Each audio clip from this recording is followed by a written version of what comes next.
Bénédiction à tous, que Dieu vous bénisse.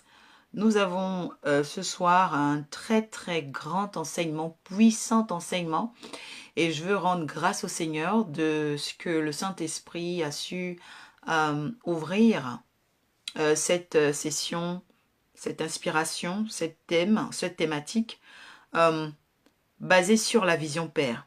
Et vraiment, je veux déjà dire à une personne, tu seras béni ce soir. Ta vie sera transformée ce soir. Les anges vont venir à ta rencontre. Ils vont t'équiper. Tu vas vraiment comprendre et rentrer dans un temps de restauration. Et vraiment que toute l'honneur revienne au Seigneur pour la grâce de cette inspiration. Bénédiction. Je veux bénir le Seigneur pour vous qui avez fait des témoignages. Vous m'avez écrit en inbox, par Messenger encore. Sachez que le monde est en train de changer. Nous avons traversé le corridor de la porte, ok, vers la fin des temps. Et je veux dire que la fin des temps n'est pas forcément la disparition de tous les êtres vivants, mais la fin des temps, ok, c'est l'extinction des étoiles de Dieu. C'est-à-dire qu'il y a une extinction, c'est-à-dire qu'on va beaucoup éteindre les personnes qui ne vont pas recevoir ce que vous allez recevoir aujourd'hui. C'est-à-dire la capacité, ok, d'être éclairé sur votre vie et de pouvoir surveiller votre vie. Parce que je veux déjà dire à une personne, Dieu est Dieu. Mais Dieu a fait de la terre son marchepied. Et il t'a donné la vie pour vivre sur terre. Ce n'est pas pour être, ok, esclave de Satan, mais c'est pour comprendre qu'est-ce que tu es venu faire sur la terre, accomplir rapidement ce que tu es venu faire sur la terre pour, ok, traverser justement et retourner vers l'éternité avec ce qu'on appelle la vie éternelle, qu'on appelle aussi la gloire éternelle. Mais toutes les personnes qui ne vont pas travailler à rentrer justement dans cette gloire éternelle, malheureusement, vont traverser vers la honte éternelle. Et donc je prie vraiment que ce soir, une personne soit connectée au Saint-Esprit pour entendre audiblement ce que le Seigneur veut dire à son âme. Qu'une personne soit connectée par la grâce de Dieu pour entendre audiblement ce que Dieu veut faire avec elle ou avec lui. Si c'est toi, tu peux dire c'est moi, bénédiction. Et je veux aussi dire à une personne qui se connecte à peine de partager. Donc pour ceux qui sont de l'Arche de la Nouvelle Alliance, merci de le mettre dans les groupes de l'Arche, le WhatsApp de l'Arche de la Nouvelle Alliance, le Messenger de l'Arche de la Nouvelle Alliance. Par la grâce du Seigneur, ce sera dans quelques semaines sur le YouTube. Donc la page Prophétesse l'Oracle Orphin. Je ferme la parenthèse concernant les différents témoignages et je vais m'intéresser donc au thème que vous pouvez voir donc depuis 2 semaines, donc c'est la 3e, où je parle de la vision Père, la vision Père. Et aujourd'hui, je vais parler de la vision Père. La première fois, j'ai parlé de la vision Père. La deuxième fois, j'ai parlé de la menace de la vision Père, parce qu'il y a la fausse fraternité. Et après la menace, je vais parler ici de la vision Père et l'organisation de sa vie. La vision Père et l'organisation de sa vie. D'accord? Donc c'est un message qui va être bénéfique pour des ministères, pour des appelés, qui va être bénéfique aussi pour des personnes qui ont l'impression de errer, qui sera bénéfique pour des personnes qui ont envie de se stabiliser dans la parole de Dieu, qui sera bénéfique pour des personnes qui ont besoin d'avoir plus d'encouragement dans leur projet de destinée, des personnes qui veulent vraiment retrouver des ressources spirituelles pour aller loin. Parce que les défis, je vous le dis, lorsque vous avez une destinée, sont grands. Ok? Je ne parle pas des gens qui ont des destins. Les personnes qui ont des destinées ont des défis importants. Quelqu'un dit, j'ai une destinée, mes défis sont importants au nom de Jésus. Donc, les textes que vous avez également donc, sont bien affichés.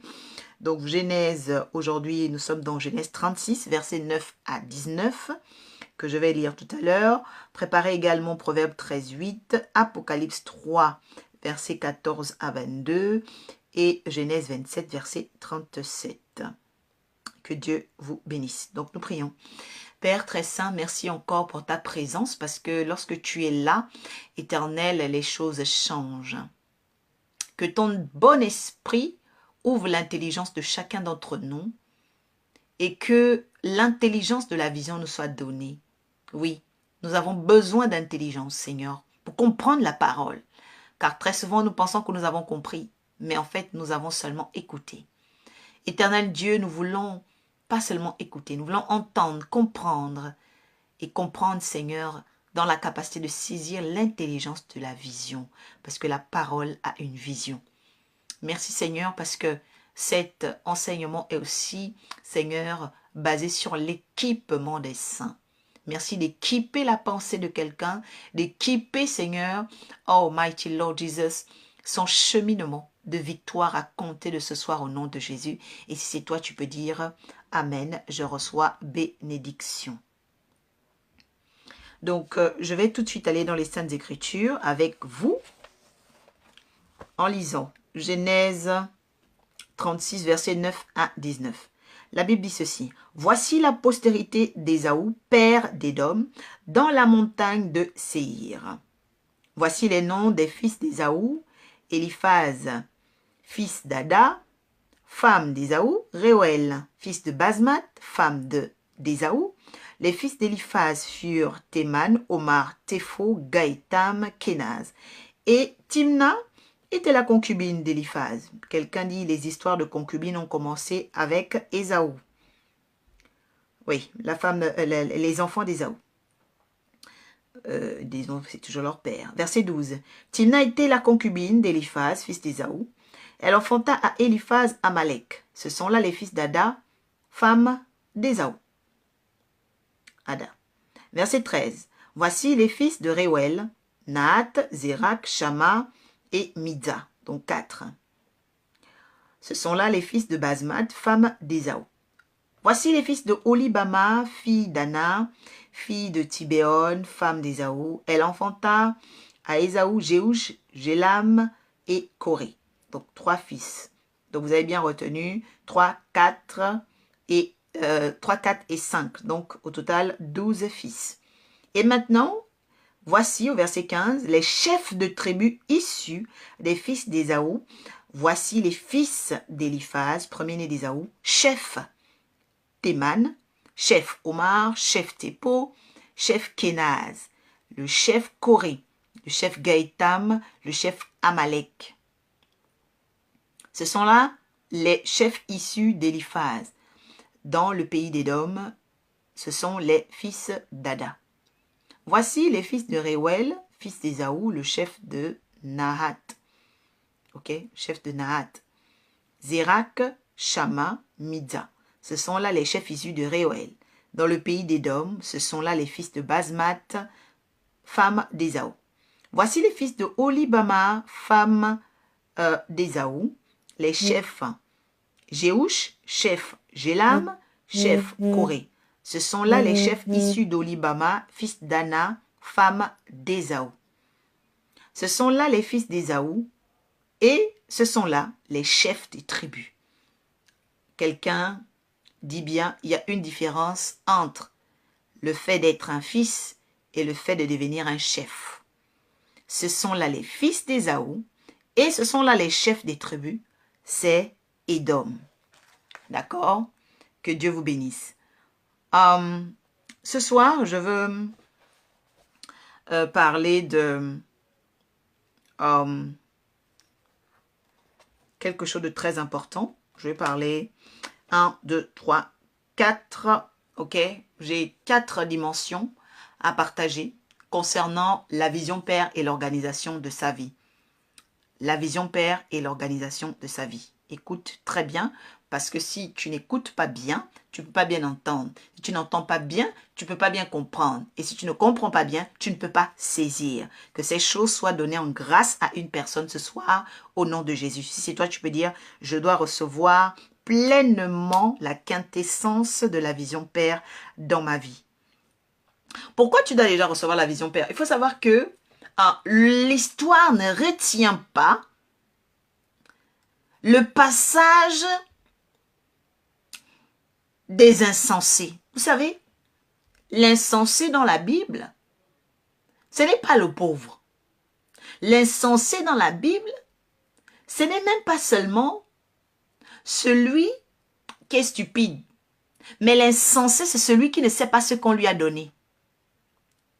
L'insensé, c'est celui qui ne sait pas ce qu'on lui a donné. C'est-à-dire que si tu ne sais pas ce qu'on t'a donné, en fait, tu es un insensé ou tu es une insensée. C'est-à-dire que ce qu'on te donne, le rôle qu'on te donne, la grâce qu'on te donne, c'est comme, Mighty Lord, ce que tu peux faire, même avec tes enfants.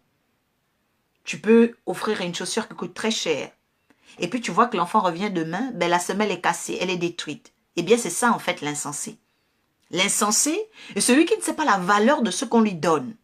Mais je prie ce soir que la vision Père, par le Saint-Esprit, parce que nous avons traversé Pentecôte, détruise l'esprit insensé ce soir dans la vie, Seigneur éternel, de tout homme et de toute femme qui m'entendra au nom de Jésus.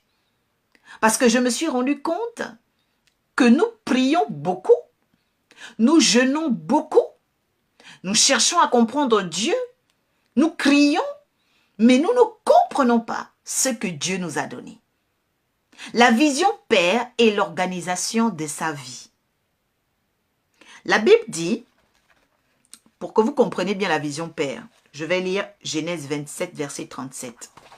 Parce que là, on parle d'Ésaü, ok? Mais il faut qu'on parle de la genèse d'Ésaü. D'accord? Là où les choses ont commencé à basculer.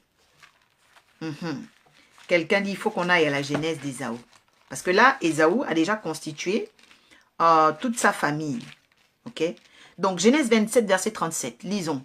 Isaac répondit, Père, sanctifie-nous par ta parole, car ta parole est la vérité. Je lis la parole du Seigneur, l'Esprit du Seigneur est sur moi. Isaac répondit et dit à Ésaü, mais voici, j'ai établi ton frère maître sur toi. Je lui ai donné tous ses frères pour serviteurs. J'ai pourvu de blé et de vin sa vie. Que puis-je donc faire pour toi, mon fils? Ésaü dit à son père, n'as-tu que cette bénédiction, mon père? Bénis-moi aussi. Ésaü éleva la voix et pleura. Quelqu'un dit, quand tu n'as pas la bénédiction, tu dois pleurer. Quand tu n'as pas la bénédiction, il faut pleurer. Verset 39. Isaac, son père, répondit et lui dit, écoute, voici, ta demeure sera privée de la graisse de la terre, de la rosée du ciel.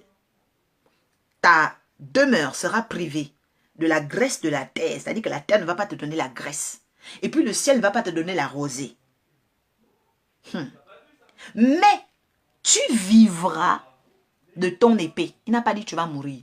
Tu vivras de ton épée. C'est-à-dire que tu vas vivre par ta capacité à te battre. Tu vas vivre de ta capacité à te défendre. Tu vas vivre par le mystère de l'épée. La Bible dit ensuite, mais en errant ça et là. Oh, je suis venu à une personne qui a longtemps vécu une vie d'errance. Mon Dieu va arrêter cette malédiction dans ta vie au nom de Jésus. La Bible dit quoi? Mais en errant ça et là, librement, tu briseras son joug de dessus ton cou. Je suis venu expliquer à une personne la raison de son errance. Parce qu'il y a des gens qui pensent que errer, ok, c'est le fait de ne rien faire. Non. Errer, c'est le signe que Dieu veut que tu brises un joug dans ta vie. Tu dois briser un joug sur ta vie. La Bible dit quoi? La Bible dit que Ésaü était privé de la rosée du ciel, la graisse de la terre. Mais il ne devait pas mourir, mais il devait vivre par l'épée. Il devait vivre par sa capacité à se battre. Et après, vous voyez bien que c'est la seule bénédiction qu'il a eue. La bénédiction qu'on a donnée à Ésaü, c'était qu'il devait vivre par l'épée. Il devait vivre par l'épée. Écoutez tout ce que Jacob a reçu. Est-ce que vous avez vu que Jacob a eu l'épée? Jacob n'a jamais eu l'épée. Mais Ésaü avait eu cette bénédiction-là, désormais, que lui devait vivre par l'épée. Donc, je suis déjà venu dire à une personne ce soir, qui est en train de dire, ah, on m'attaque, les sorciers veulent me détruire, les sorciers, mais eux, ils ont une parole sur eux, ils doivent vivre par l'épée. Quelqu'un dit, les fils de ce monde sont très avisés. Et je suis venu aujourd'hui pour t'ouvrir les yeux, parce que tu vas comprendre Ésaü. La Bible dit quoi? Allons maintenant au verset 41, pardon. Ésaü conçut de la haine contre Jacob. C'est pourquoi les sorciers ne vont jamais t'aimer. Voilà, écrit ça ici, c'est pourquoi les sorciers ne vont jamais m'aimer. Ésaü conçut de la haine contre Jacob à cause de la bénédiction dont son père l'avait béni. Et Ésaü disait en son cœur, il n'a pas dit dans sa bouche. C'est pourquoi les sorciers disent des choses dans leur cœur. Quelqu'un dit, tout sorcier qui a défié ma vie dans son cœur est banni, anéanti au nom de Jésus. Il faut que ta parole soit entendue dans ta maison et sur ce direct. Oui, tout sorcier qui a maudit ta vie dans son cœur doit tomber ce soir au nom puissant de Jésus. Je parle sous surveillance des anges. La Bible dit quoi? La Bible dit au verset 41, nous allons terminer. Ésaü conçut de la haine, il disait en son cœur, les jours de deuil de mon père. Écoutez, hein. Les jours de deuil de mon père vont approcher et je tuerai Jacob. Ça veut dire que dans le cœur d'Ésaü, dans le cœur du sorcier, non seulement il y a la haine contre toi, deuxièmement, il a déjà prévu le deuil de ta vision père. Parce que quand il dit les deuils de Jacob vont arriver, c'est-à-dire qu'il a le deuil de ta destinée. Le deuil de tes bénédictions. C'est-à-dire que tout ce qu'on avait libéré sur Jacob, Ésaü faisait mourir ça dans sa sorcellerie. Ésaü faisait mourir ça dans sa sorcellerie. Maintenant, écoutez. Et il prévoit également qu'il va le tuer. Il n'a pas dit qu'il va mourir, il va le tuer. Maintenant, allons pour comprendre l'histoire d'Ésaü. Parce que la vision père doit apprendre à chacun d'entre nous de prendre des mesures pour avancer. Parce que le chemin n'est pas libre. Il y a des gens qui veulent te nuire. Il y a des gens qui veulent te détruire. Il y a des gens qui te surveillent, qui t'épient pour que tu sois dans la honte. Et si tu ne te réveilles pas, tu ne prends pas conscience qu'il y a des anges, des principes, la parole, des oins, des lumières qui sont là pour toi, eh bien, tu risques de perdre le combat. Parce que la course n'est pas aux agiles. La course n'est pas aux agiles. Il faut le savoir. Verset 9 de Genèse 36. Commençons maintenant. La Bible parle de la postérité d'Ésaü, père d'Édom dans la montagne de Séir. Je vous ai dit que Ésaü fait partie de la fausse fraternité. Et donc, le chemin que Ésaü a emprunté n'était pas le chemin de Dieu. C'est pourquoi vous ne pouvez pas en vouloir à certaines personnes qui ne vous écoutent pas. Parce qu'il y a des gens qui sont censés se perdre. Jésus a dit, j'ai gardé dans Jean chapitre 17, tout ce que tu m'as donné, parce qu'il avait pris conscience de la vision père, mais sauf le fils de la perdition, parce que lui, il était destiné à être perdu. Quelqu'un dit, je refuse d'être un fils de la perdition au nom de Jésus. C'est très important. Parce que toi-même dans ta tête, tu sais quel genre de personne tu es. Est-ce que tu es obéissant, tu es obéissante ou tu es un enfant perdu? Ça, c'est très important. Voici la postérité d'Ésaü, père d'Édom dans la montagne de Séir. Donc, il s'est élevé lui-même. Parce que la montagne, c'est l'élévation. Cet enseignement-là. La montagne de Séir. Donc, lui-même s'est élevé. La Bible dit maintenant, voici les noms. Éliphaz était le fils d'Ada, donc sa première femme. Réuel était le fils de Basmat, la deuxième femme. La Bible dit que Éliphaz, donc le fils aîné, va faire 5 enfants. Et parmi les 5 enfants ensuite, ce fils aîné-là va prendre une concubine. La semaine dernière, je vous ai dit de faire attention. Parce que, généralement, les personnes qui n'ont pas la promesse de Dieu, les personnes qui désobéissent à Dieu, les personnes qui même se rebellent contre Dieu, emmènent un déphasage originel. Parce que j'ai parlé des différents polygames de la Bible et je me suis rendu compte que il y a des polygamies qui se font par défaut.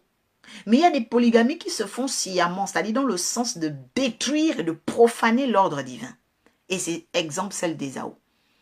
Ésaü a été un polygame. son fils aîné a non seulement été polygame, mais polygame et concubin. C'est-à-dire que c'était un polygame et concubin. C'est-à-dire qu'il avait déjà plusieurs femmes, mais il a encore rajouté le concubinage. Parce que quand on dit qu'une femme est concubine, ça veut dire que cette femme n'a jamais, été honorée dans le lien du mariage. C'est une concubine. Voilà. C'est une concubine. Elle n'a jamais été honorée dans le lien du mariage. D'accord?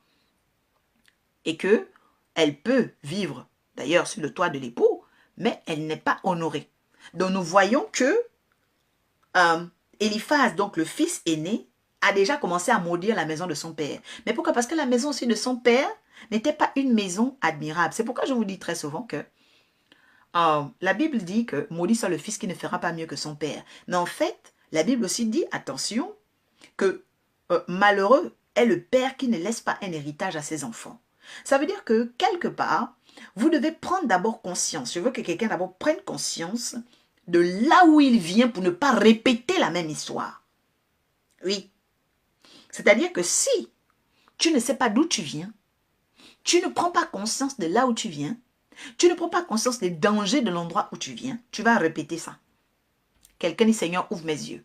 Ça, c'est la première dimension. Parce que, voyez-vous, la Bible dit, dans Proverbe 13, verset 8, vous pouvez prendre Proverbe 13, verset 8, parce que c'est un verset qui m'a interpellé. Je me suis dit, mais comment Eliphaz, qui est le premier fils d'Ésaü, il a déjà une épouse, il prend encore une concubine.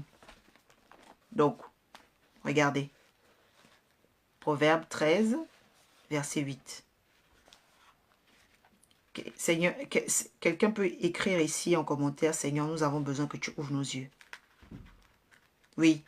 Parce qu'il y a des personnes qui se disent, ah, mais moi je suis aux États-Unis, la malédiction de ma famille ne va pas m'atteindre. Bon, je vais aller dans tel pays, la malédiction ne va plus m'atteindre. J'ai besoin, non, ce n'est pas une question de pays. Quand une malédiction est là, ce n'est pas la question du pays. Parce que tu peux partir, les signes de la malédiction vont venir. Il faut commencer à faire un traitement au niveau de ta tête. Quelqu'un dit ça se passe dans la tête. Proverbe 13, verset 8. La richesse d'un homme sert de rançon pour sa vie, mais le pauvre n'écoute pas la réprimande. Vous voyez ici? La Bible dit que le pauvre n'aime pas écouter. Le pauvre n'aime pas écouter. C'est-à-dire que, d'abord, il faut savoir que lorsque quelqu'un, vient de souches problématiques, le signe qu'il y a eu une malédiction, c'est d'abord le signe que tes oreilles sont bouchées. Je préfère d'abord vous le dire. C'est-à-dire que quand quelqu'un a été maudit, quand quelqu'un a été possédé, quand quelqu'un a été combattu dans la sorcellerie, il faut savoir que les sorciers, la première chose qu'ils font dans ta vie, ils te bouchent les oreilles. Tu es bouché. Tu es bouché. C'est pourquoi j'appelle le Saint-Esprit, sa puissance, à déboucher nos oreilles au nom de Jésus. Et ces oreilles-là, ce n'est pas seulement les oreilles physiques, parce que tu peux être en train d'entendre l'oracle, mais tes oreilles sont village. Tes oreilles sont dans la marmite de ta grand-mère. Tes oreilles sont dans la valise de ton oncle. Tes oreilles sont, oh Jésus-Christ, dans les cahiers de ton cousin. C'est-à-dire que les oreilles qui devaient t'aider à te développer, ils sont utilisées par quelqu'un d'autre. Oh Saint-Esprit, merci parce que ce soir la révélation va, Seigneur, sonder plusieurs familles. Plusieurs familles éternelles. Dieu, tu me montres, Seigneur éternel, Mighty Lord. Plusieurs familles qui seront délivrées ce soir au nom de Jésus. Que leurs oreilles soient débouchées. Tes oreilles peuvent être dans des petits hôtels, de petits marabouts de quartier. Les oreilles de l'homme. Les oreilles de l'homme sont d'une importance capitale. Parce que quand tu n'as pas, la Bible dit que le pauvre n'écoute pas la réprimande. Mais pourquoi? Parce que la richesse d'un homme sert de rançon pour sa vie. Donc, déjà, si tes oreilles sont fermées, mais comment tu pourras avoir la rançon? On va te prendre. Tu ne pourras pas avoir de rançon pour ta vie. Dès lors où tu te seras réclamé, on va toujours te prendre parce que tu n'as jamais de rançon. Tu n'as pas la capacité d'entendre parce que tu es bouché. Et donc, quelqu'un qui est bouché ne peut pas entendre clairement. Et ne peut pas agir clairement pour trouver des solutions à sa vie. Il y a un mouvement angélique. Et ce mouvement angélique vient par la puissance de l'archange Michael dans des territoires où tes oreilles ont été confisquées afin d'abattre tout gardien homme fort qui avait le pouvoir de boucher les oreilles dans ta famille au nom de Jésus. La Bible dit, parce que je suis toujours au premier niveau, l'importance, ok, l'importance de la prise de conscience, l'ouverture de nos oreilles, la prise de conscience de nos origines, d'où nous venons. Donc, le fils aîné d'Ésaü, Éliphaz, a déjà 5 enfants. Et il prend encore une concubine. Et la concubine lui fait Amalek. Ok? Ensuite, verset 13. Deuxième fils d'Ésaü, Réuel. 1, 2, donc Nahat, Zérak, Shama, Midza. 4 enfants. Ensuite, troisième fils d'Ésaü. Donc les fils d'Anna. Ok? Elle enfante Jéhouch, Jélam, Corée. Donc 3 enfants. Maintenant le verset 15. Regardez un peu la stratégie d'Ésaü. La Bible dit que voici les chefs de tribus issus des fils d'Ésaü. Les chefs de tribus issus des fils d'Ésaü. Ok? La Bible dit qu'il y avait le chef Théman, Omar, Tépho et Kenaz. Qui était chef? Qui était chef? Tout ce qui était né de lui. Pourquoi Ésaü veut-il que tous ceux qui sont nés de lui deviennent des chefs? Pourquoi Ésaü veut que tous ceux qui sont nés de lui deviennent des chefs? Parce que Ésaü prend conscience de là où il vient et qui prend conscience de la deuxième dimension que je vais parler, dont je vais parler aujourd'hui, la conscience de l'organisation. La conscience de l'organisation. C'est-à-dire que tu ne peux pas arriver à vaincre la sorcellerie si tu n'es pas un homme ou une femme organisée. Si tu n'es pas un homme qui a une certaine vision, je l'ai dit un homme, pas un garçon, parce qu'on ne donne pas le pouvoir aux garçons. Ça aussi c'est important. C'est-à-dire que déjà même dans le monde spirituel, tant que tu seras un garçon, il y a des bénédictions qui vont te sauter pour aller vers des autres. Ça va te sauter parce que tu vas être un garçon. Les garçons, ce n'est pas des hommes. Les filles, ce n'est pas des femmes. Voilà. Donc, il y a des bénédictions qu'on donne aux filles. Il y a des bénédictions qu'on donne aux femmes. Mais il y a des choses, quand c'est des bénédictions de femmes, on saute, on enlève ça et puis ça va vers celles qui sont des femmes. Voilà. Donc, ici, on parle de ceux qui sont des hommes. La Bible dit qu'ils sont nés de leur mère. Mais pour devenir des chefs, il fallait qu'ils deviennent des hommes.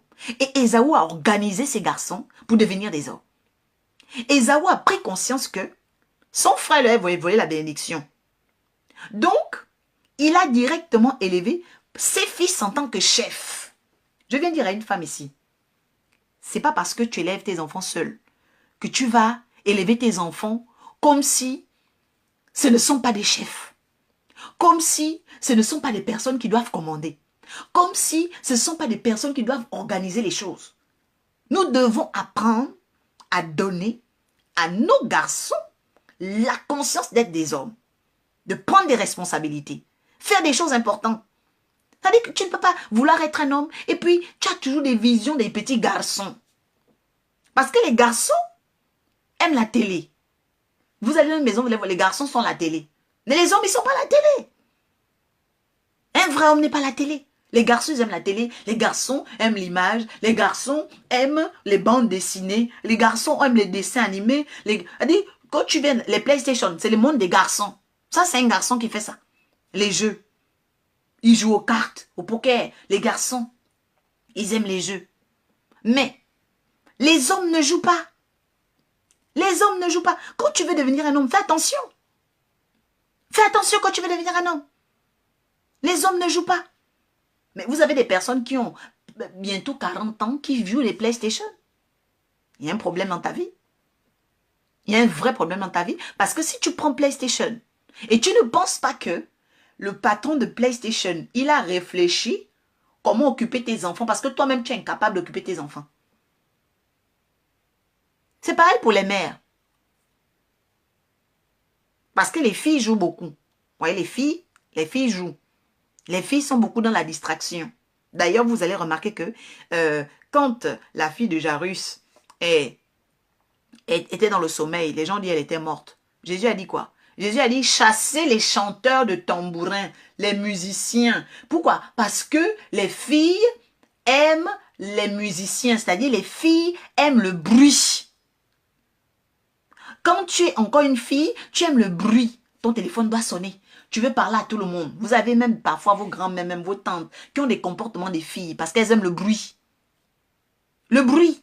Le téléphone sonne, le bruit du quartier, le bruit d'Internet, le bruit des directs. Tu es partout. En fait, tu n'es pas stable. Même quand tu es encore une fille, tu es dans plusieurs églises. Tu es instable. Quand tu es encore un garçon, tu es instable. C'est-à-dire que tu es partout. Tu es partout. C'est l'esprit de la fille.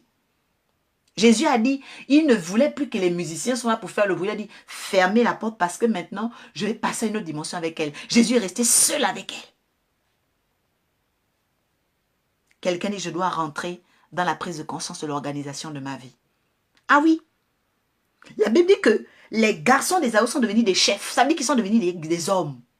Il y a une différence entre les fils d'Ésaü et les chefs d'Édom, qu'on appelle les chefs de la maison d'Ésaü. Il faut faire la différence entre le fait d'être la fille de la maison de ta mère et être la femme qui relève la maison de sa mère. C'est très important. Le fils de la maison de son père ou être l'homme qui relève la maison de sa mère. Et relever la maison de sa mère. Mais à un moment donné, il faut te réveiller. À un moment donné, il faut te réveiller. Vous savez, je me suis rendu compte que, mais vraiment les fils de ce monde ont quelque chose. Pourquoi les gens fêtent la fête des mères et des pères? Mais simplement pour réveiller les consciences. Parce qu'il y a des gens qui ne pensent pas qu'un jour leurs parents seront vieux. Où est-ce que leurs parents vont dormir? Ta mère va dormir où? Ton père va dormir où? Parce qu'il y a des gens, au jour d'aujourd'hui, vous êtes allés dans les endroits, vous allez, oui, ton père est sorcier, ta mère est sorcière, maintenant tu as abandonné ton père, tu as abandonné ta mère. Bon, quand ils vont vieillir, qui va les garder? Et toi, tu seras où? Donc, tu ne penses pas que ta mère va vieillir un jour? Qu'est-ce que tu vas faire de ta mère? Tu vas mettre ta mère où? Tu vas mettre ton père où? C'est très important. Donc, nous sommes dans un monde où le diable a aveuglé beaucoup de personnes. Quelqu'un dit, je dois retrouver les colliers de Dieu. Les colliers de Dieu. La Bible dit ensuite, au verset, voilà, donc les chefs, verset 16, le chef Corée, Gaëtan, chef, Amalek. Donc vous voyez déjà que de façon successive, on est en train de citer les chefferies parce que les 5 premières chefferies étaient les 5 premières chefferies de la femme Ada.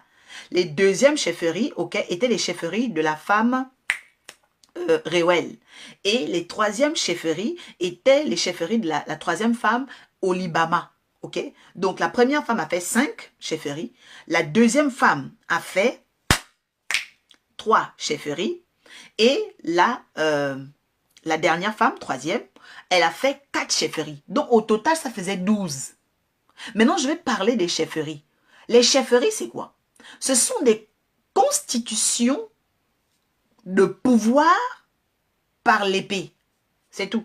C'est-à-dire que c'est une constitution de pouvoir par l'épée. C'est une constitution de pouvoir, en armée de guerriers, de combattants.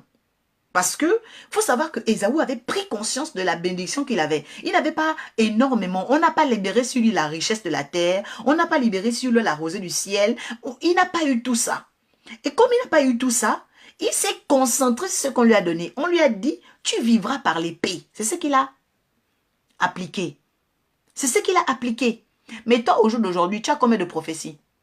Toi, au jour d'aujourd'hui, Dieu t'a donné combien de grâces? Toi, au jour d'aujourd'hui, on t'a donné quel rôle dans l'église? Toi, au jour d'aujourd'hui, on t'a demandé de faire quoi? Est-ce que tu en es? Tout ce qu'on t'a demandé de faire, est-ce que tu as respecté tout ce qu'on t'a demandé de faire? Après, tu avais dit, oui, les sorciers me combattent. Oh, j'ai été attaqué. J'ai fait... Mais vous voyez qu'à un moment donné, le diable s'est ri de vous. Parce que vous ne prenez pas conscience de ce qu'on vous a donné. Ésaü, qui n'avait pourtant pas été béni comme Jacob, a fait 12 chefferies. Il a changé la vie de ses garçons en hommes. Et pourquoi? Parce qu'il avait pris conscience que s'il n'organisait pas le peu qu'on lui avait donné, il devait être humilié. Je vais dire à une personne, tu dois organiser le peu que tu as. Si c'est 50 000 francs que tu gagnes, tu dois organiser tes 50 000 francs. Si c'est 2 000 euros que tu gagnes, tu dois organiser tes 2 000 euros. Si c'est 400 euros que tu gagnes, tu dois organiser tes 400 euros. Mais tu ne vas pas organiser tes 400 euros pour que les 400 euros là ne deviennent pas chefs. Oh, je suis en train de parler à une personne. Je dis, que tu dois avoir la capacité d'organiser tes 400 € pour devenir chef. C'est-à-dire que les 400 € qui sont fils aujourd'hui doivent devenir, ok, chefs. C'est-à-dire qu'ils doivent faire l'objet d'un travail. Il faut que tu arrives à multiplier ça. Il faut que tu arrives à rentabiliser ça. Il faut que tu arrives à avoir des idées pour que les 400 la donnent même 460. Que les 460 la donnent 466. Que les 466 donnent 470. Mais, et, oh mighty Lord, je parle aujourd'hui d'un défi de productivité. Que le jeûne que tu as fait là commence à apporter la crainte de Dieu. Que la prière que tu as faite là commence à changer les cœurs dans ta famille. Que même les prières que tu fais changent déjà ta personnalité. Parce qu'il y a des gens, tu pries, mais ta personnalité ne change pas. Tu ne t'améliores pas. Il n'y a pas de finesse. Il n'y a pas de finesse. Tu es toujours brut. Quand on prie, c'est pour s'adoucir. Quand on prie, c'est pour se raffiner. Et je vous dis encore une chose, le pouvoir de la prière, elle enrichit dans le vocabulaire. C'est-à-dire que les gens qui prient beaucoup, c'est des personnes qui n'ont pas la langue embarrassée. Quand tu es un homme de prière, tu vas gagner en langue, tu vas gagner en parole, tu vas gagner en intelligence. Mais comment se fait-il que tu as de l'intelligence, tu as les langues, tu as le vocabulaire, tu n'arrives pas à évangéliser? Et puis tu vas mettre ça sur le compte de la timidité. Bon, je suis timide. Non. Tu ne prends pas conscience de qui tu es. Que le Seigneur enlève et retire cet esprit d'infécondité de ta vie au nom de Jésus. Et de nos vies. Quelqu'un écrit ici, je dois me réveiller. Donc la Bible dit, au verset 17, que il y a eu ensuite, donc, Nahat, Zérak, Shama, Midza, ok, Shama, Midza. Et ensuite, Olibama, donc, voilà, avec tous les fils de sa maison. Donc, qu'est-ce que le Seigneur veut nous emmener à saisir ce soir? C'est que nous devons travailler en constitution. Parce que les années passent, parce que tu n'es pas éternel, parce que tu dois faire des choix pour ta vie, parce que tu ne dois pas échouer et parce que beaucoup comptent sur toi. Je veux que quelqu'un écrive ici, beaucoup comptent sur moi. Oui, beaucoup comptent sur toi. Tes enfants comptent sur toi. Ta mère compte sur toi. Ton père compte sur toi. Les gens comptent sur toi. Mais regarde un peu aujourd'hui, parce que c'est très important à un moment donné de se poser des questions. Est-ce que je réfléchis comme une fille ou je réfléchis comme une femme? Ça, ce n'est pas ton âge.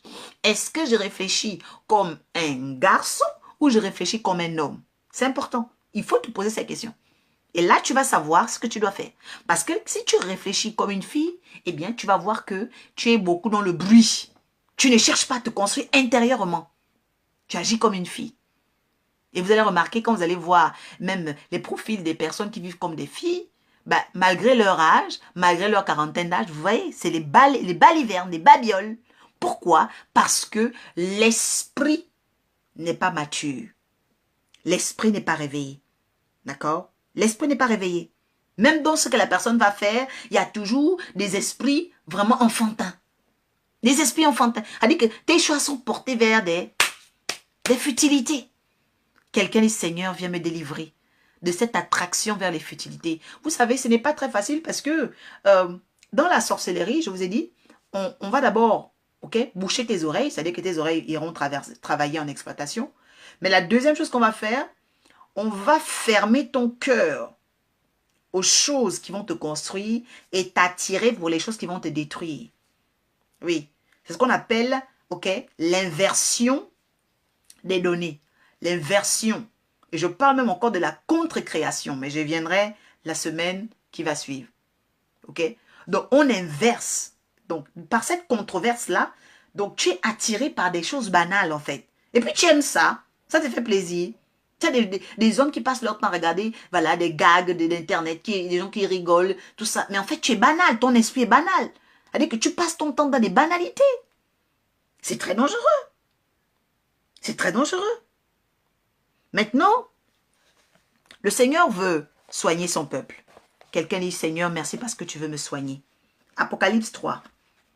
Le Seigneur parle à son peuple. Le Seigneur nous parle ce soir. Pourquoi? Parce que les gens comptent sur nous. Parce que nous ne devons pas échouer.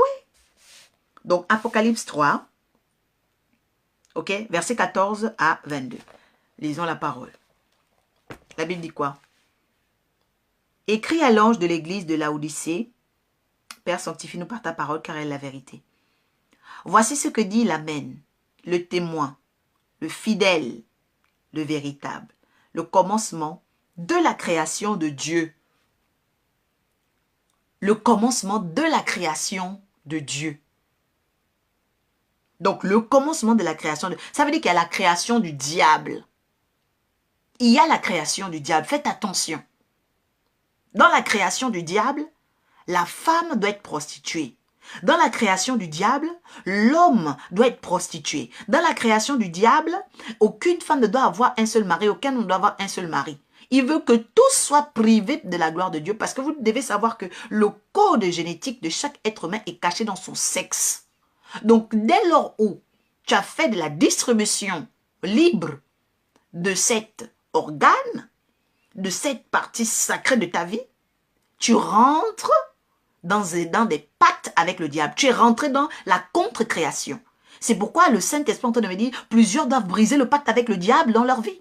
Parce que le pacte que tu as fait avec le diable, ce n'est pas le pacte, ok, où tu as donné ton sang. C'est le pacte où tu as vendu ton sexe. Voilà. Quelqu'un dit, Seigneur, je dois briser le pacte avec le diable. Apocalypse 3. Je lis. Je continue verset 15. Je connais tes œuvres. Je sais que tu n'es ni froid ni bouillon. Vous voyez un peu? Puisses-tu être froid ou bouillant. Ainsi, parce que tu es tiède et que tu n'es ni froid ni bouillon, je te vomirai de ma bouche. Regardez un peu. Il y a des gens, à un moment donné, ils se demandent, « Ah Seigneur, qu'est-ce qui s'est passé dans ma vie? Pourquoi? » Mais parce que Dieu voit, parce que c'est Jésus qui parle ici, tu n'es ni froid, tu n'es ni bouillant. Où est-ce que tu vas aller? Où est-ce que tu vas aller? Et c'est pourquoi quand vous venez en Occident, vous allez remarquer que l'homme européen, la femme européenne, elle est soit froide ou bouillante. L'Européen, il n'est pas tiède. L'Européen, il est soit vraiment bouillant, c'est-à-dire qu'il est extrême, extrémiste, ou il n'est rien du tout. Voilà. C'est marche ou crève. Pourquoi? Parce que dans le spirituel, il n'y a pas de juste milieu. Il n'y a pas d'équilibriste. Arrêtez de vivre la foi en équilibriste. Quand tu es de Jésus, tu es de Jésus jusqu'à la fin. Quand tu es du diable, tu es du diable jusqu'à la fin aussi. Parce que lui-même, Jésus va dire ça dans Apocalypse 22, 11. Que celui qui se sanctifie encore. Celui qui pêche, pêche encore. Donc, dans la fin des temps, tu dois savoir, ok, organiser ta foi. Oui, la foi, ça s'organise. La foi, ça s'organise. Tu n'es ni bouillant, tu n'es ni froid. Je te vomirai. Parce que tu dis, je suis riche, je me suis enrichi, je n'ai besoin de rien. Et parce que tu ne sais pas que tu es malheureux. Oh, mighty Lord. Voilà encore quelque chose d'important. Vous savez, il y a des gens qui pensent que parce qu'ils ont eu des biens, parce qu'ils ont eu des maisons, ils se disent qu'ils vont s'arrêter là. Parfois, l'expression de beaucoup de richesses peut cacher le fait qu'une personne a été vidée intérieurement. Pourquoi vidée? Parce que la personne a décidé de vivre pour l'apparence et n'a pas construit son âme. N'a pas construit son âme. Donc son âme a été vendue justement pour être servile, pour vivre pour les apparences. Vous avez ce genre de personnes malheureusement. Mais Jésus dit quoi à ces personnes? Jésus dit, parce que tu ne sais pas que tu es malheureux, que tu es misérable et que tu es même pauvre. Pourquoi? Parce que la pauvreté du cœur dépasse la pauvreté des poches. Ça aussi c'est important. Je veux que quelqu'un écrive ça. La pauvreté du cœur dépasse la pauvreté des poches. Vous allez remarquer certaines familles, il y a peut-être eu la richesse, mais malheureusement le témoignage est sale. Quand votre témoignage est sale, vous devenez pauvre. Pourquoi? Parce que désormais vous devez acheter les consciences des gens pour vous aimer. Je prie que tu ne sois jamais ce type de riche. Je répète, lorsque vous êtes riche et puis votre réputation est sale, votre témoignage est sale, parce que vous n'avez pas su faire du bien aux gens, vous êtes peut-être riche, vous êtes sale, vous avez mal géré un pays, vous avez mal géré une famille, vous avez fait du mal aux personnes. Maintenant, votre richesse va servir à quoi? Votre richesse va servir à acheter les consciences. Donc, c'est pourquoi, attention, il y a des richesses maudites. C'est pourquoi chercher la richesse de Dieu. Quelqu'un dit, je dois chercher la richesse de Dieu. C'est très important. Parce qu'il y a des richesses, dès lors où tu rentres là-dedans, tu vas maintenant vivre pour acheter les consciences parce que c'est une richesse souillée. C'est très important. C'est pourquoi la Bible dit que dans tout ce que nous faisons quoi? La dîme de tout à Dieu. Vous pensez que les rois de Sodome n'étaient pas maudits? Vous pensez que les Arjoks, les rois des lames qui ont fait la guerre avec Abraham dans le livre de Genèse 14, ils n'avaient pas des malédictions, ils n'avaient pas fait des choses. Mais pourquoi quand Abraham, revenant vainqueur de Kedorlaomer et de tous ses rois, croise dans la vallée de Chavé, Melchisédek, il va lui donner la dîme de tout? Je viens encore ici pour expliquer quelque chose de très important parce qu'il y a des gens qui disent oui, oh, je n'ai pas payé ma dîme. On dit que c'est la dîme de tout. On n'a pas dit, mighty Lord, on n'a pas dit la dîme de ton salaire. Et c'est pourquoi beaucoup de gens souffrent aussi. Parce que tu donnes la dîme de ton salaire. On a dit la dîme de tout. On a dit que s'il y a la dîme de tout là, même quand tu es coiffeuse, il faut que tu coiffes aussi, ok, une tête de Dieu en dîme. Même dans ton huile là, il y a l'huile de Dieu dedans. Même parmi tes enfants, si tu ne le savais pas, peut-être que tu as 4 enfants. Parmi les 4 enfants là, il y a un qui sera à Dieu. Si tu ne veux pas le donner à Dieu, Satan va te le prendre. Et puis tu vas commencer à dire, oh, l'enfant là est le plus méchant de mes enfants. Ben oui, parce que tu n'as pas voulu donner la dîme à Dieu. Et quand on ne donne pas la dîme à Dieu, le dévoreur vient. Je suis là en tant qu'oracle pour t'enseigner. Quelqu'un dit, oracle, révèle-nous les choses. C'est très important. Parmi tous les enfants que tu as, si tu as 7 enfants, et tu constates que parmi tes enfants, il y a un enfant qui n'est pas bien. C'est parce que tu as un problème concernant la dîme de tout. La dîme de tout. Ce n'est pas la dîme des revenus, c'est la dîme de tout. C'est pourquoi parmi même tous les 12 fils de Jacob, Dieu a pris la dîme. Il a pris qui? Joseph. C'est pourquoi à un moment donné, quand parmi tous les enfants, quelque chose ne va pas bien là, il faut aller regarder. C'est la dîme de tout qui t'embête. Parce que parmi tous les enfants, Dieu doit toujours prendre sa part. Mais comme tu n'as pas voulu donner la part là à Dieu, maintenant le dévoreur est venu. Je prie que le Saint-Esprit commence à combattre l'esprit du dévoreur qui était rentré pour voler l'âme de tes enfants, pour emmener un dysfonctionnement de santé au nom de Jésus. Qu'une onction saisisse maintenant ta vie. Quelqu'un peut dire, je reçois au nom de Jésus. La Bible dit quoi? La Bible dit que certains riches sont pauvres. La Bible dit que certaines richesses ont appauvri les gens. Certaines richesses ont rendu les gens malheureux. Et certaines richesses ont rendu les gens aveugles et nus. Alors, la nudité, c'est encore pire parce que quand tu es nu, c'est que tu n'as même plus de protection. Quand tu es nu, c'est que tu n'as plus de protection. C'est-à-dire qu'à un moment donné, vous allez remarquer qu'il y a des gens qui sont riches, mais qui sont nus. Nus dans le sens où tout le monde sait que leur richesse là vient de l'humiliation. C'est-à-dire que la richesse là, ça vient d'une histoire humiliante. Ça vient d'une histoire vraiment qui donne le frisson. C'est pas joli. Quelqu'un écrit, c'est pas joli. C'est pas joli. C'est-à-dire que tu es là et puis bon, on va te dire oui, vraiment, ce garçon-là, il est devenu riche parce que il est devenu homosexuel. Ça, c'est pas bon. C'est pas bon. C'est quelle histoire ça? Qu'est-ce que tu vas dire à tes enfants? Tu vas dire quoi à tes petits-fils? C'est pas bon. C'est une richesse qui te met nu. On va dire oui, vraiment, cette fille, elle a réussi, elle est devenue ça, vraiment. Ah, c'est parce que, mon Dieu. Oh, parce que elle vendait les organes. Mais c'est quoi ça? C'est une richesse qui te met nu. Faut pas prendre des richesses qui vous mettent nu. Qu'est-ce qui se passe? Qu'est-ce qui se passe? Quelqu'un dit, je refuse la richesse qui va me mettre nu. Je refuse la richesse qui va me mettre nu. C'est très important. Et ça doit être à l'intérieur de notre tête. Je refuse la richesse qui va me fragiliser. Parce que Dieu, la Bible dit que la richesse ne vient ni de l'Orient ni de l'Occident, mais de l'Éternel des armées. Pourquoi armée? Pourquoi armée? Attention. Pourquoi on appelle l'Éternel des armées? Remarquez tous ceux qui ont appelé l'Éternel des armées ou ceux qui ont été sauvés par l'Éternel des armées. C'est toujours des personnes qui avaient la science de comprendre leurs origines et d'attirer les armées de Dieu. Il faut comprendre tes origines. Il faut savoir d'où tu viens. C'est vraiment très important. C'est très très important. Il faut comprendre d'où tu viens. Il faut savoir tes origines. Parce qu'il y a des gens, vous prenez la Bible là, vous commencez à lire ça et tout comme un roman. La Bible, ce n'est pas un roman. La Bible, c'est l'eau de la parole de vie. Vous savez, quand vous êtes devant l'eau, vous êtes devant le miroir. La Bible est un miroir. Tu regardes à l'intérieur et puis tu commences à regarder. Est-ce que je suis à l'image de Dieu? Oh, là, ça ne va pas, je commence à me corriger. Ah, là, ça ne va pas. Pourquoi? Parce que c'est un miroir. Quelqu'un dit la Bible est notre miroir. Est-ce qu'on peut rendre grâce à Jésus ce soir au nom de Jésus? La Bible est un miroir. La Bible dit au verset 18, Apocalypse 3, je te conseille. Maintenant, je vais aller là à ce niveau parce qu'on parle de la vision Père. La vision Père est l'organisation de sa vie. Quel est le Seigneur en train de nous conseiller? Je te conseille d'acheter de moi de l'or éprouvé par le feu. Je te conseille d'acheter de moi de l'or éprouvé par le feu. Jacob était béni, mais il a été éprouvé par le feu. Mais tu traverseras le feu ne te brûlera pas. Amen.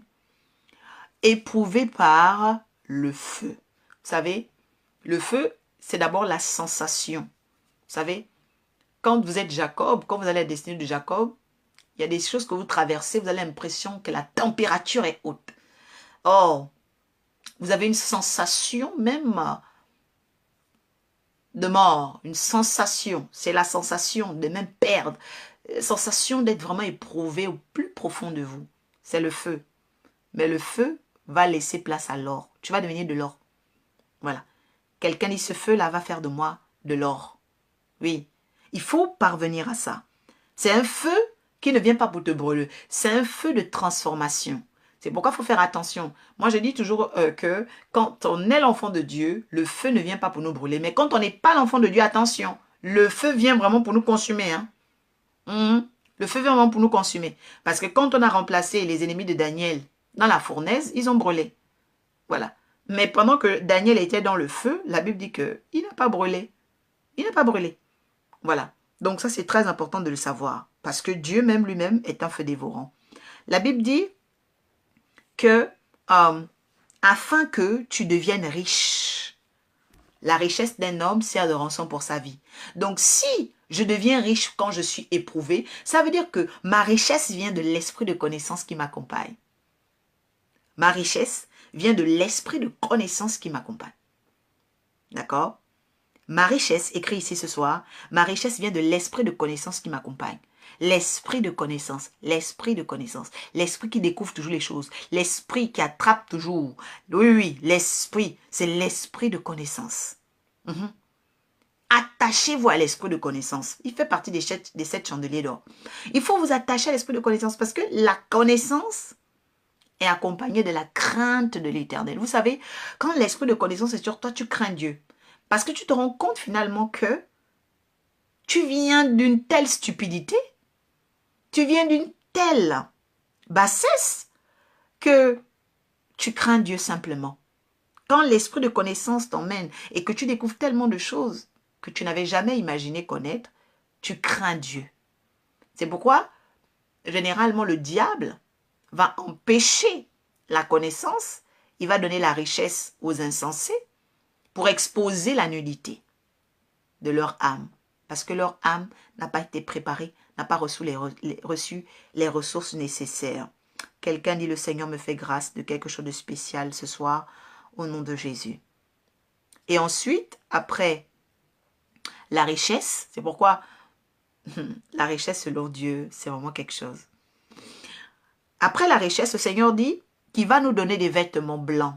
Quelqu'un dit, nous allons avoir des vêtements blancs. Vous savez, le vêtement blanc, si tu mets ta tache, tu sais.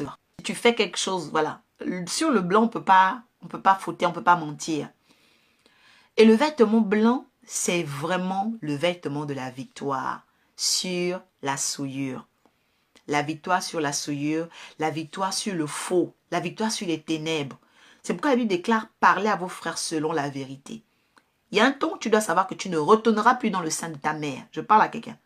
Tu ne retourneras plus dans le sein de ta mère. Donc, tu dois faire des choix conséquents et provenants pour ta vie et pour être utile dans ta société. Il faut faire des choix. C'est très important. La Bible dit que il veut nous donner des vêtements blancs. Écoutez l'objectif, parce que tout ce que Dieu donne a un objectif. Afin que tu sois vêtu et que la honte de ta nudité ne paraisse pas. la honte de ta nudité ne paraisse pas. Donc le vêtement blanc est essentiel. Nous devons tous aspirer au vêtement blanc. Le vêtement de la victoire. D'accord? Le vêtement de la victoire. C'est très important. C'est pourquoi même vous remarquez, quand une femme se marie, elle est en blanc. Bon, parfois l'homme aussi est en blanc, mais généralement, il est en noir, le smoking. Pourquoi? Parce que la femme sort l'homme des ténèbres. Ça aussi, il faut le savoir. Oui, la Bible dit que celui qui trouve une femme a trouvé le bonheur. La Bible n'a jamais dit que celle qui trouve un mari trouve le bonheur. Non. Donc, l'homme qui a trouvé une femme a trouvé le bonheur. Quelqu'un va dire, oui, ma femme a trop de défauts. Si Dieu a dit que tu as trouvé cette femme, tu as trouvé le bonheur, c'est pas toi qui vas venir dire que Dieu a menti. Parce qu'il y a des personnes au jour d'aujourd'hui qui disent, oui, ah, ma femme est difficile, ma femme elle est bizarre. Non. Si Dieu t'a donné cette femme, parce qu'il sait que cette femme-là, c'est le bonheur de ta vie. Quelqu'un écrit ici, je bénis le Seigneur pour la vie de ma femme. Alléluia. C'est très important. Parce qu'on a des hommes, tu es là, et puis tu commences à critiquer ta femme avec tes amis, tu critiques ta femme avec tes soeurs, tes belles-sœurs, ta mère. Mais comment ta famille va regarder ta femme après? Arrêtez un peu d'être des garçons et soyez des hommes. Quelqu'un dit le temps est venu quand même d'honorer nos femmes. C'est pas sérieux ça. Nous voyons des messieurs respectables, mais qui ne comprennent pas que leurs femmes sont là pour les sortir des ténèbres. La femme sort l'homme des ténèbres, c'est pourquoi elle est habillée en blanc. Et en parenthèse aussi pour dire à une femme, si tu ne vas pas te marier, et puis tu viens avec des robes noires, tu avais des robes marron, non, la femme se marie en blanc. Et puis, ce n'est pas parce que tu te maries à 60 ans ou 80 ans que tu vas t'habiller dans une autre couleur, non, tu te maries en blanc. Parce que le blanc, c'est la lumière. C'est la lumière du jour. La femme sort l'homme des ténèbres. Que le Seigneur fasse grâce au nom de Jésus à une femme de sortir un homme des ténèbres au nom de Jésus. Alléluia. Et qu'un homme aussi sorte des ténèbres par la rencontre d'une bonne femme. Alléluia. C'est très important. Qu'importe la difficulté que représente ta femme, c'est elle ton bonheur. Mais tu sais pourquoi elle est difficile? Parce que toi-même, tu dois être qualifié dans un niveau de connaissance. Elle est difficile parce que elle est aussi un mystère. C'est ton école. Ta femme, c'est ton école. Donc, retournez aux classes. La Bible dit quoi? Continuons. Le Seigneur veut que nous soyons couverts de notre couverts afin que ne paraissent pas nos nudités. Et aussi, un collier pour oindre nos yeux. Vous savez, les yeux, là, c'est pour avoir la vision de l'avenir. Vous savez, quand quelqu'un n'a pas une vision de l'avenir, cette personne-là est ensorcelée. Cette personne-là est aveugle. Ou cette personne est sorcière. Voilà les deux choses. C'est-à-dire qu'il y a les personnes qu'on a ensorcelées parce qu'on les a programmées. Mais il y a des personnes qui sont sciemment sorcières. C'est-à-dire qu'elle est méchante. Et puis elle ne veut pas. Voilà. Donc, vous avez ici Jésus qui donne des solutions. C'est pourquoi j'aime beaucoup l'esprit de Jésus. Vous voyez, il nous parle de l'épreuve. Il dit qu'après l'épreuve viendra la richesse. Après la richesse viendra le vêtement. C'est pourquoi à Esther, Dieu a d'abord donné la subsistance. Avant le confort, il a donné la subsistance. Quand elle a eu le confort, la Bible dit qu'après, elle est allée vers le roi. Il faut respecter les étapes, c'est très important. Esther n'est pas rentrée comme ça. La Bible dit qu'Esther était d'abord sous surveillance d'Hégai. Hégai a préparé la toilette d'Esther. Après la toilette, il a donné la subsistance. Après la subsistance, elle a été dans le meilleur appartement. D'accord? Et elle était avec les 7 jeunes filles, l'entourage. Ce sont les 4 dimensions qu'Esther a eues. Et Jésus fait de même. Il dit que dans l'épreuve, ok, il va faire de nous de l'or. Et après cet or-là, vient la subsistance. Après la subsistance, le vêtement blanc. Le vêtement blanc. Et quand il nous donne ce vêtement blanc d'épuration, la Bible dit que il va ouvrir nos yeux, les colliers. Je veux que quelqu'un écrive ça ici. Les colliers, il faut que Dieu nous donne les colliers. Je vous dis la vérité. Tu dois avoir les colliers sur ta femme. Tu dois avoir les colliers sur ton travail. Tu dois avoir les colliers sur tes enfants. Comment tu peux être un père et puis tu n'as pas les colliers pour voir que parmi mes 7 enfants, c'est toi qui es la dîme. Parmi toutes les femmes que j'ai croisées, c'est cette femme-là. Parmi tous les hommes que j'ai croisés, c'est cet homme. Il faut qu'on ait les colliers. Parce que si tu n'as pas les colliers, tu vas commencer à avoir des regrets, mais des regrets de 50 kilomètres de distance. C'est-à-dire qu'à un moment donné, même 50, c'est trop, 300 kilomètres. Pourquoi? Parce que la femme qui était la femme de ta vie a été donnée. Tu as laissé ton bonheur partir. L'homme n'a jamais été le bonheur de la femme. Hein. C'est la femme qui est le bonheur de l'homme. Oui, parce que c'est Dieu qui a inspiré les hommes pour écrire. La femme est le bonheur de l'homme. Donc quand tu laisses la femme de ta vie partir, toi-même, tu as laissé ton bonheur partir. Et puis tu vas constater que là où tu vas aller là, tu vas vivre comme Ésaü. Tu auras la vie d'Ésaü, la vie de ceux qui se débrouillent dans les chefferies par l'épée. Pourquoi? Parce que tu n'as pas eu la bénédiction. Le bonheur de Jacob est parti. Tu as laissé ta bénédiction partie.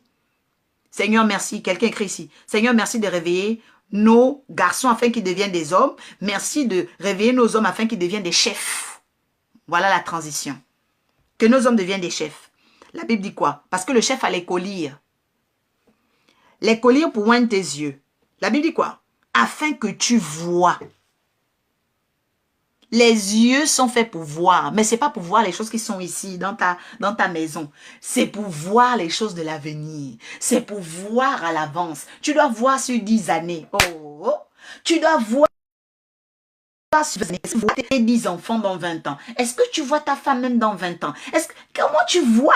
C'est pas possible. Mais tu vas être là dans les Game Boy. Tu vas être là dans les jeux. Tu vas être là dans le coupé décalé. Quand on va même voir ton profil, c'est la déception. Qu'est-ce qui se passe? Quelqu'un dit, il faut que ça change au nom de Jésus. La Bible dit, moi, donc Jésus, je reprends et je châtie tout ce que j'aime. Vous voyez l'amour de Jésus? Il dit ensuite, en dernier, aie donc du zèle et répands-toi. Oui, aie donc du zèle et répands-toi. Voici, je me tiens à la porte et je frappe. Si quelqu'un entend ma voix et ouvre la porte, j'entrerai chez lui et je souperai avec lui et lui avec moi. Celui qui vaincra, je le ferai asseoir avec moi sur mon trône. Vous voyez ce que Jésus promet? Les personnes qui vont comprendre l'enseignement de ce soir sur la vision Père et l'organisation de sa vie vont s'asseoir sur le trône avec Jésus. C'est une promesse. Et je ne comprends pas pourquoi les chrétiens n'aiment pas lire Apocalypse. Il y a tellement de promesses de Jésus à l'intérieur. Au lieu d'aller vous fourrer dans la loi, vous ferez mieux de chercher les colliers de Jésus et chercher les promesses de Jésus. Apocalypse, ce sont les promesses de Jésus pendant 22 lettres de l'apôtre Jean. Il dit, je le ferai asseoir avec moi sur mon trône. Comme moi j'ai vaincu. Regarde un peu les œuvres de Jésus.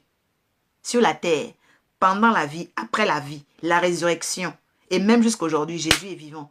On te dit que Jésus veut te faire asseoir sur son trône. Et il dit, comme moi j'ai vaincu, je me suis assis avec mon Père sur son trône. Ça veut dire qu'il y a des dimensions de notre vie. Quand nous quittons l'étape de fils pour devenir des hommes, et qu'on quitte l'étape des hommes pour devenir des chefs, on mérite maintenant des trônes. On mérite maintenant des trônes. C'est très important. C'est pourquoi si tu dois être chef, tu dois apprendre à avoir une lecture, et je vais terminer par là. Tu dois apprendre à avoir une lecture de belligérant. Tu dois apprendre à avoir une lecture de belligérant. Les belligérants, c'est deux parties qui font la guerre. C'est-à-dire que les chefs là, quand on dit que quelqu'un a l'esprit du commandement, c'est quelqu'un qui a l'esprit de savoir comment travaillent ses ennemis. Donc toi, quand tu n'as pas une lecture de belligérante, une lecture de belligérant, ben en fait, tu seras toujours sympathisant, équilibriste, tu vas toujours être perdu parce que, en fait, quelque part, tu es ni chaud ni froid. Donc Dieu fait quoi? Il te vomit. Et puis tu vois dans les résultats de ta vie, ça ne va pas. Parce que tu n'as pas une lecture belligérante. Quelqu'un dit, il me faut une lecture belligérante. C'est très important. Parce que il y a le royaume de Dieu et le royaume de Satan. Et cette lecture-là, c'est à l'intérieur, c'est dans la conscience. On ne t'a pas demandé d'aller en route pour commencer à fouetter les gens. Non. C'est une lecture. Moi, je ne veux plus ça. Moi, je ne veux plus ça. Je ne veux plus vivre telle chose. Tu prends des réformes. Tu fais des réformes, ok, au niveau de tes idées. Au niveau de tes idées. Parce que dans idée, il y a, ok, le préfixe de l'identité. C'est pourquoi vous voyez, identité, quand on dit dans ta carte d'identité, c'est pour avoir une idée de qui tu es. une idée de qui tu es. Maintenant, je termine en disant que celui qui a des oreilles entende ce que dit l'Esprit. Apocalypse 22, Apocalypse 3, verset 22. Prions maintenant le Seigneur. Tu vas dire après moi, Père, j'ai entendu ta parole. Je me répands. Je me répands et je saisis la stupidité, la bassesse, les ténèbres dans lesquelles j'étais. Je me répands des années que j'ai laissé les sauterelles dévorer. Parce que très souvent, Seigneur, j'ai cru que les sauterelles m'avaient dévoré sans ma permission. Mais c'est moi, Seigneur, par mon manque de respect de tes principes, mon aveuglement, mon entêtement, ma façon de penser, Seigneur, qui me suis limité dans le passé. C'est pourquoi j'annonce aujourd'hui la fin de cette saison. Je me répands et je détruis dans ma vie le manque de vision, la parole mensongère, la parole de la nudité. Je détruis, Seigneur, tout comportement qui m'emmenait à envier la richesse de la malédiction, la richesse de la honte, la richesse de l'humiliation, pendant que tu m'avais préparé, Seigneur, à être de celles et de ceux qui devaient porter la lumière par l'esprit de la connaissance. Peut-être éprouvé par le feu, mais d'être transformé en devenant de l'or. Je veux me rendre participante à ta vérité, Seigneur Jésus. Car oui, ce que tu dis est accompagné d'une promesse. C'est d'avoir, Seigneur, part à ton trône, part à ton règne. Seigneur Jésus, que ton règne vienne dans mon cœur. Oui. Car c'est de l'abondance du cœur que ma bouche va parler. C'est de l'abondance de mon cœur que mes pensées, Seigneur, vont s'aligner. Viens maintenant et que ton règne vienne, Seigneur, dans mon cœur.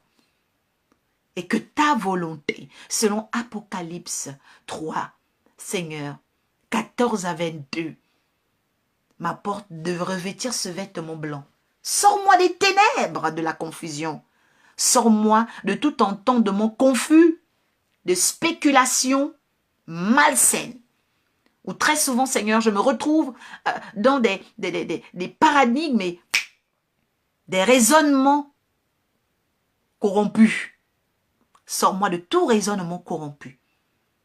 Seigneur, parmi mes enfants, parmi mes biens, parmi mes fréquentations, apprends-moi à retirer la dîme de toi. Car je dois, Seigneur, te présenter la dîme de tout, la dîme de mes biens, la dîme de mes revenus, la dîme de tout, Seigneur. Prends ce qui est à toi dans mes enfants. Prends ce qui est à toi dans mes biens. Prends ce qui est à toi en moi. Prends ce qui est à toi, Seigneur, afin que le dévoreur n'ait plus jamais accès dans ma vie au nom de Jésus. Père, que toute alliance antérieure de sécheresse, de sorcellerie, qui a travaillé, Seigneur, consciemment ou inconsciemment dans ma vie, soit maintenant anéantie, brisée, détruite. Je le proclame au nom de Jésus.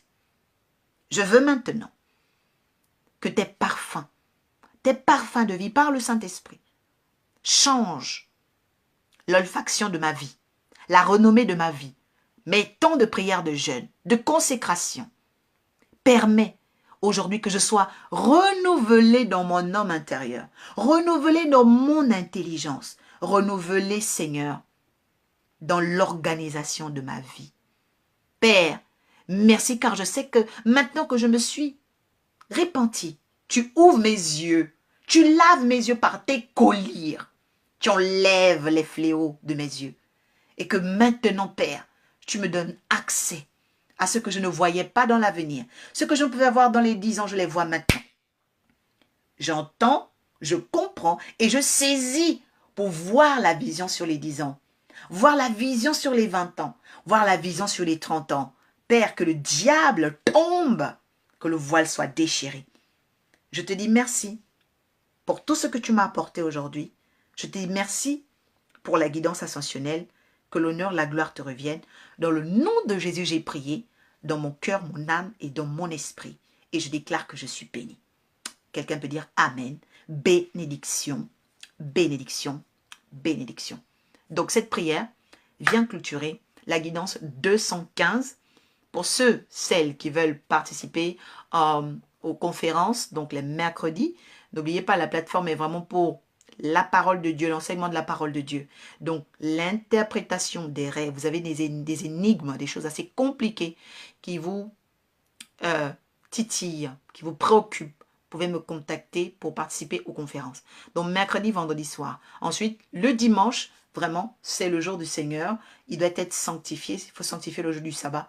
Nous venons pour adorer. Et je veux aussi dire à une personne que l'Église souffre incroyablement en ce moment d'un joug d'incrédulité. Et donc, c'est à nous d'intercéder, de demander à Dieu de vraiment rétablir l'esprit de foi et l'obéissance à la foi. Je dis encore, rétablir l'esprit de foi et l'obéissance à la foi. Et ça passe aussi par les intercesseurs. C'est pourquoi quand tu es une femme qui aime prier ou un homme qui aime prier, demande à Dieu aussi de renouveler ton intelligence parce que parfois tes prières sont soumises, au type d'intelligence que tu as. Donc, il faut vraiment aller dans cette capacité. Je voudrais aussi rappeler à tous ceux et celles qui voudraient envoyer des semences, n'hésitez pas à me contacter en inbox. Vous êtes libre quand un message vous a touché de vous dire je veux semer, j'ai été béni par ce message. Et c'est comme ça qu'on peut rentrer aussi dans la grâce d'un esprit de connaissance, parce que je veux aussi dire que très souvent les gens se disent ah je vais aller en jeûne, je vais chercher le Seigneur, mais en fait il faut savoir que le contact, la semence a le pouvoir de nous recouvrir d'une grâce. Donc c'est vraiment ça. Et donc soyez capables de saisir ce que le Saint-Esprit veut faire avec vous dans cette saison. Quant à moi, je vous souhaite une excellente soirée. En vous conseillant aussi la lecture de Luc 18. Merci de noter s'il vous plaît. Luc 18, versets 7 et 14. Je n'ai pas dit 7 à 14. Après, vous aimez la lecture. Gloire à Dieu. Donc, le verset 7 et 14. Ce sont les deux versets importants. Parce que là, le Seigneur dit, le Seigneur n'exaucera-t-il pas ses élus qui crient jour et nuit à lui? Mais ce n'est pas Dieu qui dit ça, c'est le méchant qui reconnaît. Ça veut dire que ce soir, le Seigneur veut que tes ennemis reconnaissent que Dieu va t'exaucer. Et il le fera promptement. Pourquoi? Parce que tu as compris la vision Père et l'organisation de ta vie. Ne laissez plus les Ésaü régner à votre place. Changez de paradigme mental. Comprenez et vraiment que le Seigneur nous fasse grâce d'être propulsés vers des lendemains meilleurs. Donc, pour ceux qui ne savent pas, pour la première fois, vous venez. Donc, c'est la prophétesse Oracle Orpha, présidente de l'Académie de la guidance ascensionnelle, également responsable du ministère L'Arche de la Nouvelle Alliance, ambassade de l'Arche de la Nouvelle Alliance. Et voilà, pour rappeler à tout un chacun que le Seigneur est en train de redémarrer quelque chose, vraiment, je peux vous le dire, le Seigneur est en train de redémarrer quelque chose de très très puissant, le Seigneur est en train de redémarrer quelque chose de très très fort, et vraiment, le Seigneur va faire de grandes choses, des grands miracles, que l'honneur lui revienne, la gloire lui revienne, et vraiment que la bénédiction vous accompagne. Tu n'es pas encore abonné sur ma page, Prophétesse Oracle Orpha, je t'invite à y aller, parce que quand on est à 215 guidances, alors qu'une année a 52 semaines, ça veut dire qu'il y a énormément d'informations, ça veut dire que beaucoup d'anges viennent révéler des choses, et donc vas-y, abonne-toi sur cette page, va, déguste, l'homme ne vivra pas seulement de pain, mais de toute parole qui vient de la bouche de Dieu, d'accord? Dieu a vraiment des bouches qu'il utilise, et quand Dieu utilise une bouche pour toi, tu dois te remplir des paroles qui sortent de cette bouche. Ah oui, moi je me suis jamais amusée avec tous mes mentors, donc je me remplis des paroles, voilà. C'est comme ça. Donc, allez-y, remplissez-vous des paroles, remplissez-vous, parce que au commencement était la parole. Et la parole apporte toujours la création. Oui. Et c'est pourquoi je m'appelle Oracle. Parce que Oracle signifie clé de lumière. Orpha signifie aussi oracle. Donc, c'est 2 fois oracle que le Seigneur donne une double portion d'écriture, d'intelligence et de grâce à une personne au nom de Jésus. Excellente lumière, je dis excellente lumière, waouh, merci Saint-Esprit, excellente soirée remplie de lumière et que les miracles, les signes accompagnent chacun d'entre nous. N'oubliez pas, Luc 18, versets 7 et 14, vous pouvez lire tout si vous voulez, mais ce soir, Dieu va faire de grandes choses. À toute l'Arche de la Nouvelle Alliance, je vois Eddie Delphine, si vous êtes là, manifestez-vous. David, fils de l'Arche, sois béni. David, sois béni. Steve, gloire à Dieu. Je bénis Dieu pour la vie de ma femme. Oui, bénis le Seigneur pour la vie de ta femme. Parce que ta femme est ton bonheur. Ta femme te sort des ténèbres et qu'elle prenne conscience de sa mission de te sortir des ténèbres. Que le Seigneur soit glorifié pour elle. Gwenaël, je ne vois pas ton commentaire, mais sois béni. Sarah aussi, j'ai pas vu le commentaire, sois béni. Alors, il y a Jean-Jacques Et là, c'est son nom qui m'intéresse. Attends, je vois. Et là. Alors, oh, c'est où là? Jessica, que Dieu te bénisse. Jean-Jacques et Lazué. Oui, c'est la vérité, maman. Que le Seigneur vous bénisse. Vraiment, qu'il ouvre davantage d'intelligence et que vous deveniez vraiment cet homme et devenez ce chef. Voilà. Parce qu'on n'a pas eu un problème d'avoir des hommes. On a besoin d'avoir des chefs. Voilà. Il faut qu'il y ait des chefs maintenant. OK? Élise, que le Seigneur te bénisse. Que le Seigneur te bénisse. Que le Seigneur te bénisse. Oui, que Dieu vous bénisse. Évangéliste Roland, Guy Colli, depuis la Côte d'Ivoire, merci. Nat de Sion, que le Seigneur porte un regard favorable sur toi. Je vois le Seigneur porter un regard favorable sur toi. Et n'aie pas peur de ce que tu es en train de vivre maintenant. René Viali Nsa, le Seigneur dit, tu as besoin d'édification. Tu as besoin d'édification. Tu seras édifié. Édifier, c'est bâtir quelqu'un. C'est pourquoi la Bible déclare que, ok, le témoignage dans le Seigneur est pour l'édification. Tu as besoin d'édification. D'accord? Que le Saint-Esprit t'édifie davantage. Donc, je vous souhaite une excellente soirée. Que l'honneur revienne encore à Jésus. Nous avons terminé avec sa parole, lui-même. D'accord? Et il nous dit également que nous devons développer le zèle et nous repentir. Donc, vraiment, l'Arche de la Nouvelle Alliance est un ministère de repentance. C'est vraiment un ministère de repentance. Noé a demandé aux hommes de se repentir. Et ceux qui sont venus, c'était les appelés, les élus. Voilà. Et le monde a été rebâti grâce à la constitution du gouvernement humain de Noé, qui était, 1, 2, 3, la 4e dispensation. Okay, de la création, parce qu'il y a 7 dispensations. Je reviendrai là-dessus. Mais vraiment que vous preniez conscience que dans l'Arche de la Nouvelle Alliance, il y a vraiment un gouvernement. Voilà.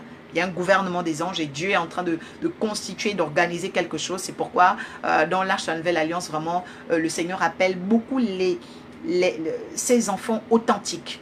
Voilà. Vraiment, c'est des hommes et des femmes authentiques. Que le Seigneur vous garde, qu'il vous fasse du bien. Et je vous souhaite une excellente soirée. Donc, à demain.